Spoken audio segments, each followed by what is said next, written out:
Sweat Equity Podcast, the number one comedy business podcast in the world.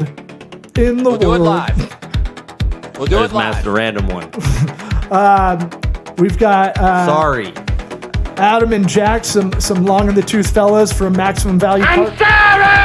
Maximum Value Partners that are coming on talking about small business growth. We're going to break this into a part 1 and 2. If you're hearing this in part 2 in the intro, And you're like, they did a repeat. we're just lazy and not going to do 2 intros to record after the interview we did. Hey, listen to us on iTunes, Apple Podcasts, Spotify. Give us a 5-star review. Write a little something. Could be nice, could be mean. Just don't let it be vanilla. And then subscribe Chocolate only. Subscribe to the podcast. This episode is sponsored by Squarespace. All-in-one drag-and-drop website builder. You can do it with your 2 little paws. You don't need to program anything. They've got templated designs, and the new template, Fluid Engine, is pretty balls out awesome. You can basically design it any way you want. Man, I haven't been on Squarespace in a minute. I've been all up in that stuff, working on lawsmithworks.com, tocoworks.com, Oh, yeah? a little bit of sweatequity.com, but I can't move it to the new template yet because we have so much info on sweatequitypod.com. Let's get this episode, part 1 and 2. Let's get it started. Howdy toddy! What about my sweat equity? Sweat equity. Sweat equity. My sweat equity. My sweat equity.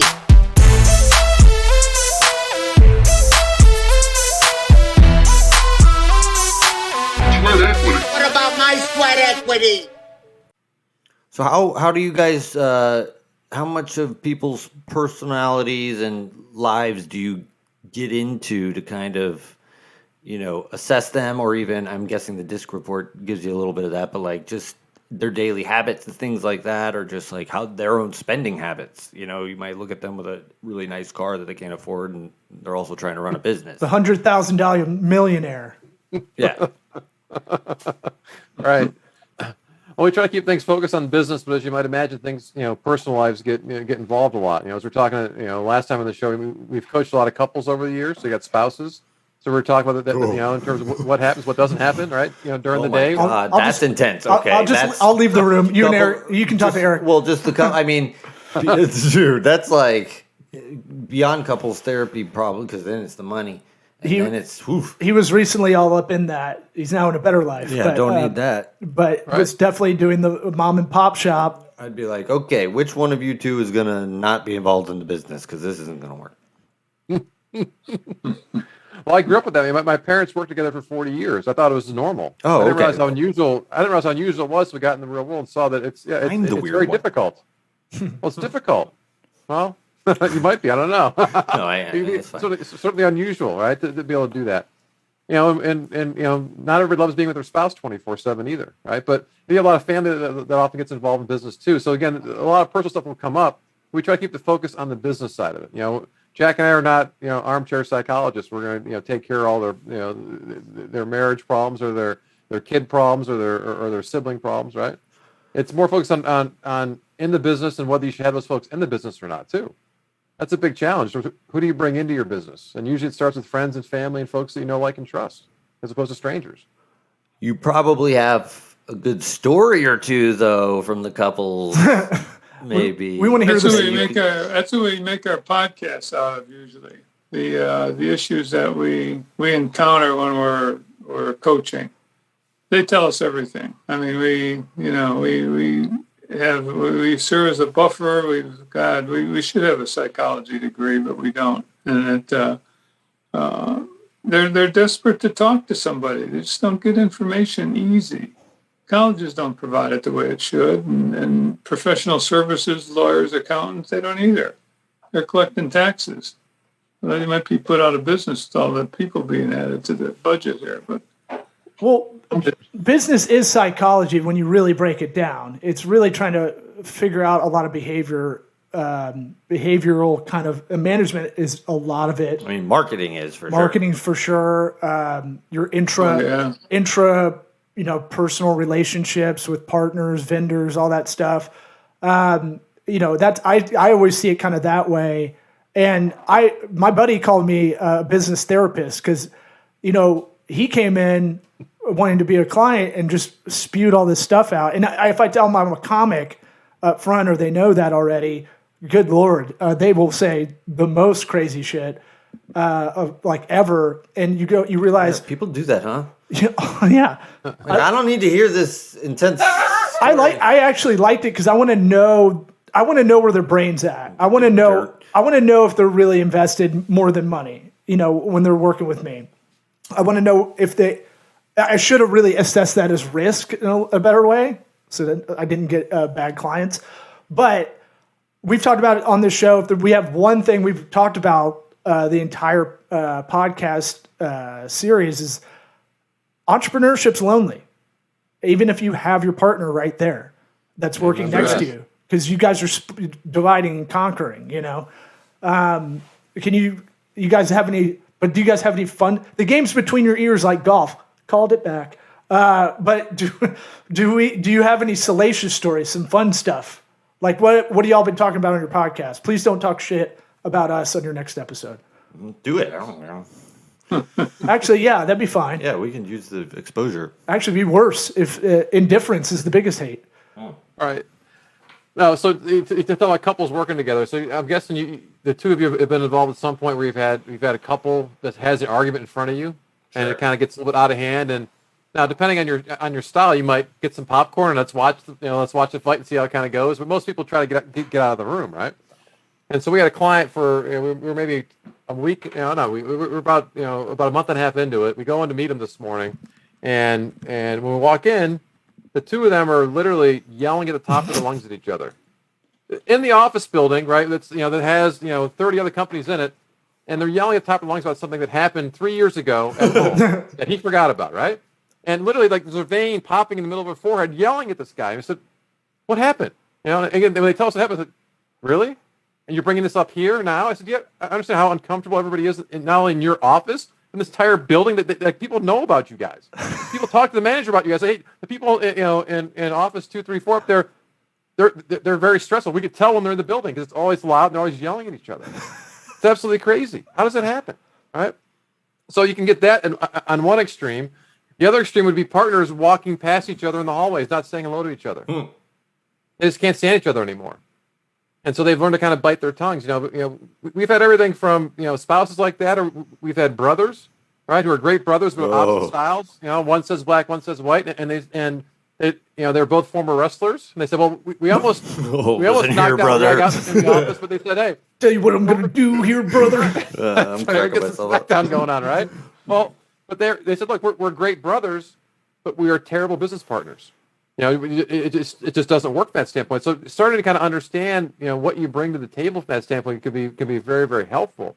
But yeah, I mean, the trouble with family in the business, though, you know too much about them, right? You know all the bad stories that, well, so-and-so did this and they had a bad weekend and they went off on a bender.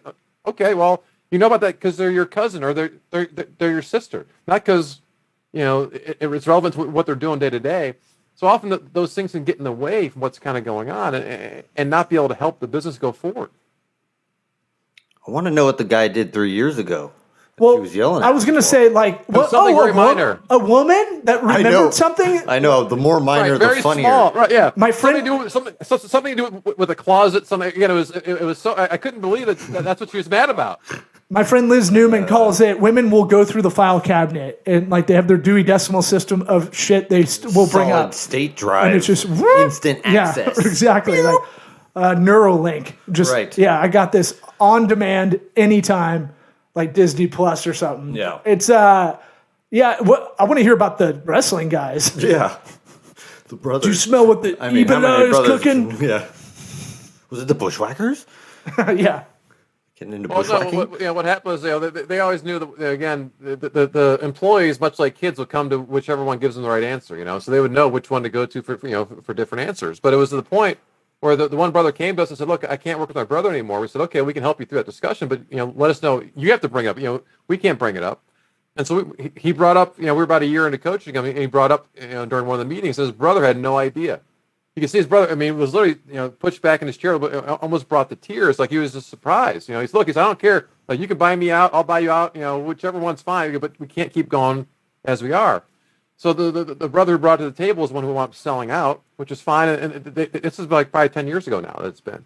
And they both have been separated. And the one got into his own company, doing his own thing. The other one's been growing his, the business that the brother left. But they were doing okay.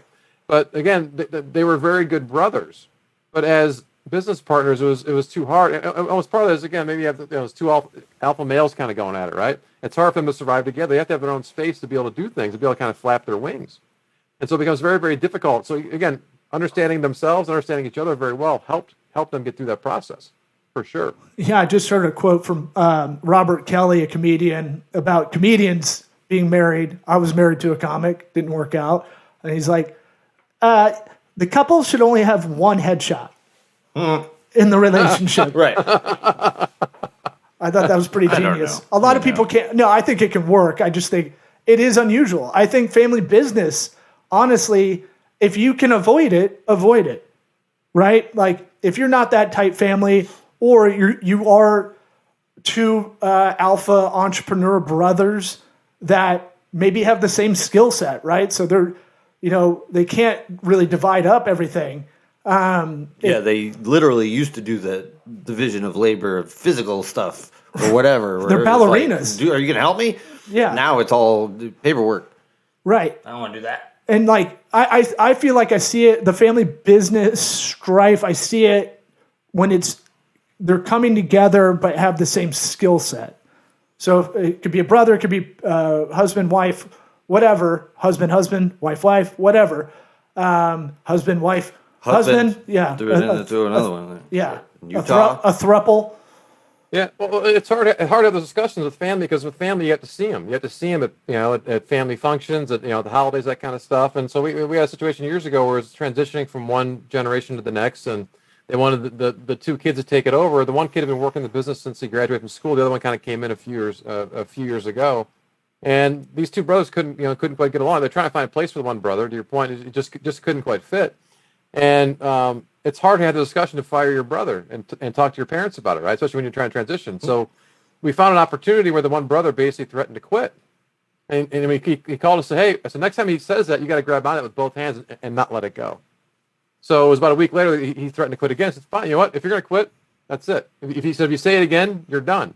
And so he honestly, he forced his brother to quit, but his brother gave him the opportunity. So to give him the chance to go out on the higher road. But you're always trying to balance all this stuff, right? So when you're making a business decision, are you often thinking about what mom and dad are going to say?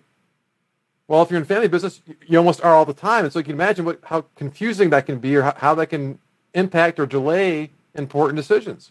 And so that's a big part of what we try to push through. Jack is very, very adamant about this. I'm more understanding of it because I grew up with it. But yeah, you have to have certain conversations to get it set up properly. Or else it's going to go sideways quickly. Yeah, it spills over. All that stress from work. Oh, things aren't going good at work. Normally things are good at home, but that spills over, and they're both feeling it. If it's a husband and wife, forget it. It's like, oh shit. Then it's all big one mushy pile of anxiety. I feel like the best I've seen it with family business management is kind of I compare it to like being fluid, like watching hockey, right? Those guys aren't calling plays out. They kind of just know where to be. And some of the times they have to take a puck, to their body to protect, and sometimes they're coming up and setting people up with a shot, and they get nailed, trying to get a shot in.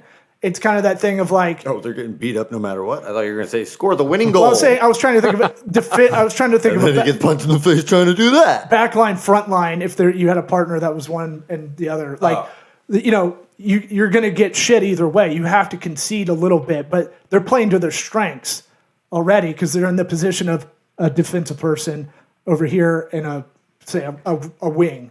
But the fluidity of which hockey kind of works, I always look at that like they don't call plays. They can't really, they yell, but they can't really say much.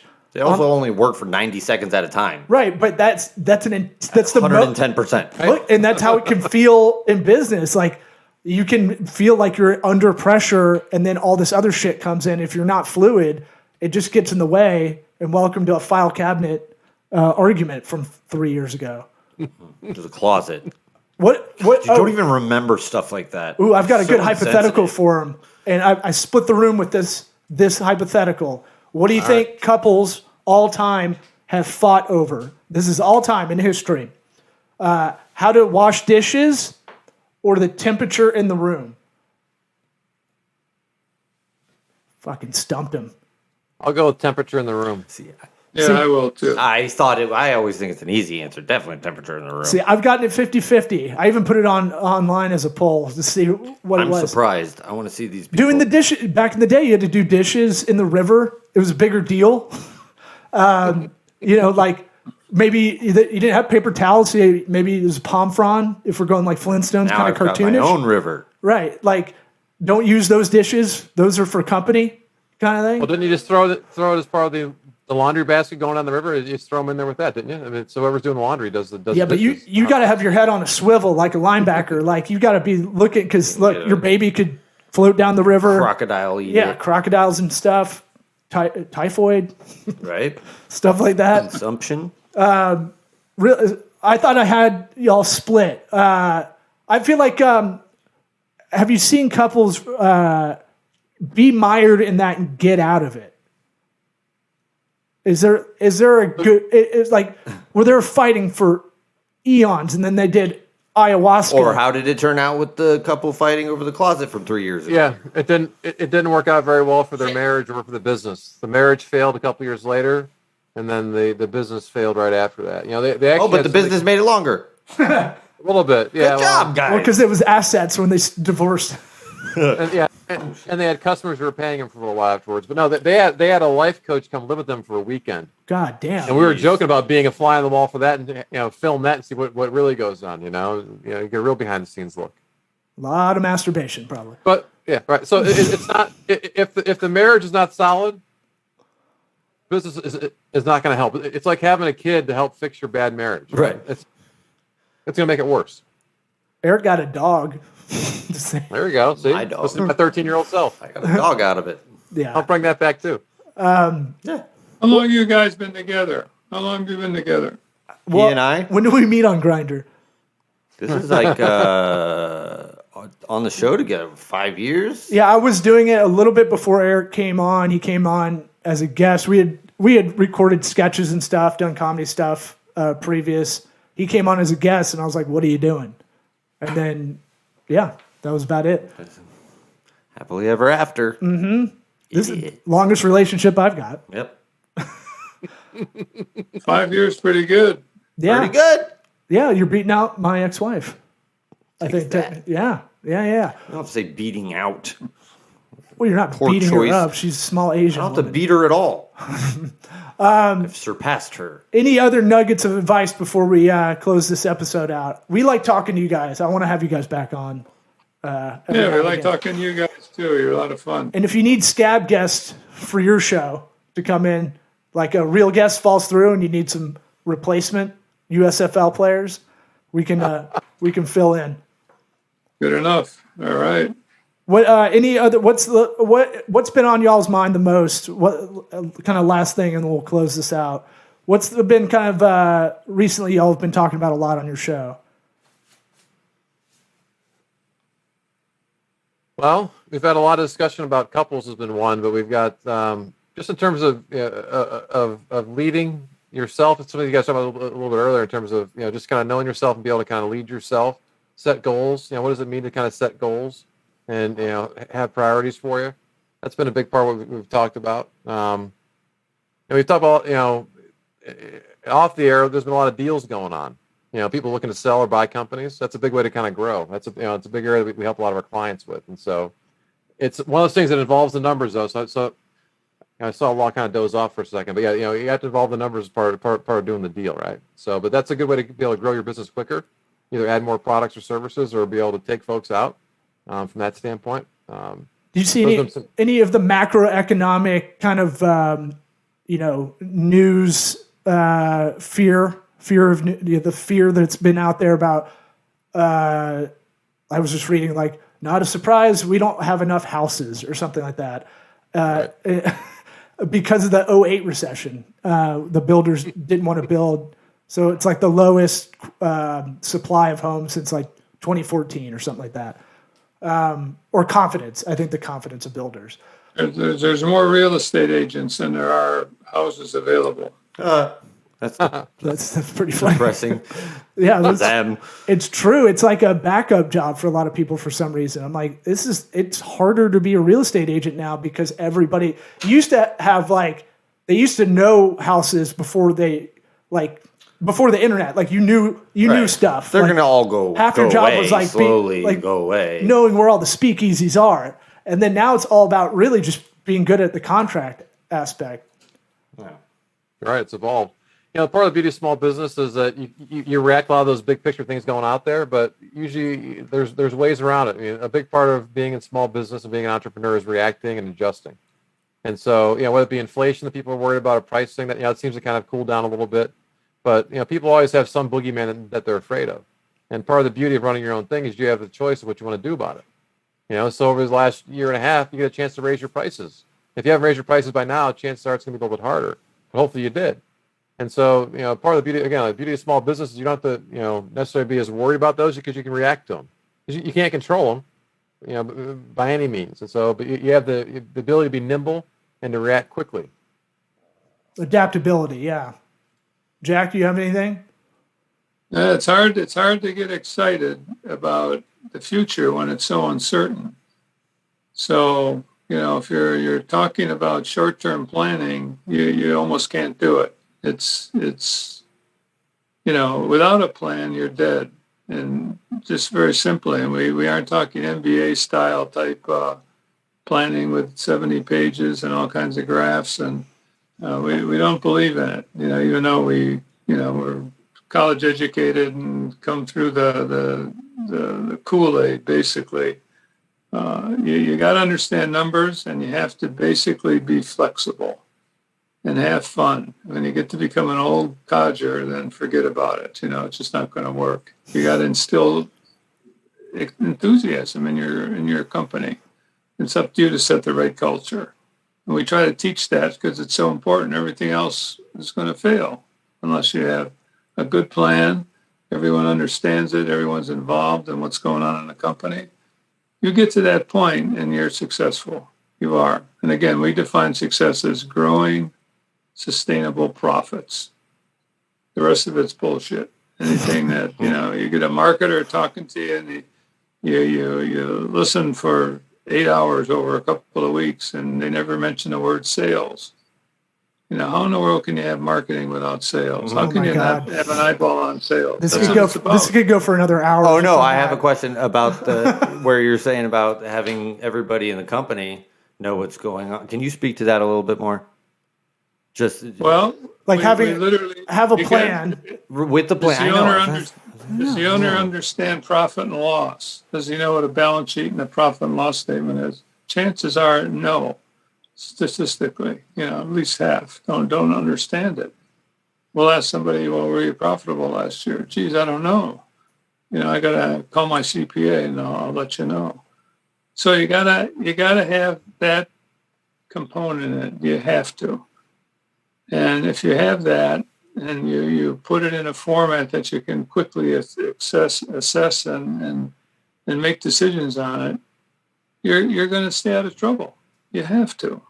So the culture that's created in the company that we coach, if they stay with us for years, which most do, big part of the culture is going to be talking about the profit and loss and the balance sheet. Educate your employees to what profit's all about and how it works. They don't know.